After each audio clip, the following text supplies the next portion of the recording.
One vote today, the Smith County Commissioners Court approved a new budget and tax rate increase, an increase one commissioner felt the court could have avoided.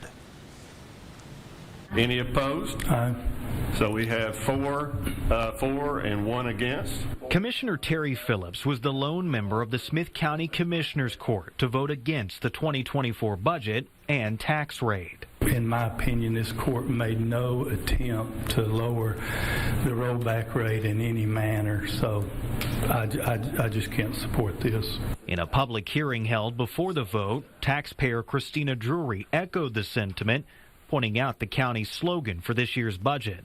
Together We Can is a great start to an inspiring slogan, but I would have finished it with make sacrifices to better identify with the taxpayer's plight.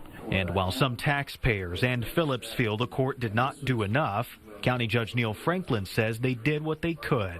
We looked at the rate, yes, we addressed it. We looked at all our different options. How can we do this? We actually asked all the department heads to limit it, to really sharpen their pencil and limit their ask this year, and we had to say no quite a bit. Franklin says the increase comes in large part because of the courthouse and parking garage bond approved by voters last year.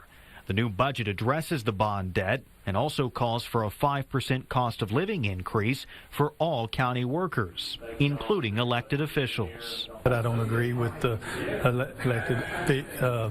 commissioners getting a pay raise. You know, I've never voted for a pay raise for myself, and I'm not going to start voting for it now. I thought it was very important to make sure that we keep those good employees that we've had and then make our salaries attractive to draw in new employees. The new budget also clears the way for the return of jailer overtime pay, replacing the current method of offering comp time, an effort to mitigate the ongoing problem of retaining detention officers. All in favor say aye. Aye. Any opposed? Aye. Tough decisions dealing directly with taxpayer money, now approved in Smith County. And Smith County's new budget and also the tax rate will take effect on the 1st of October.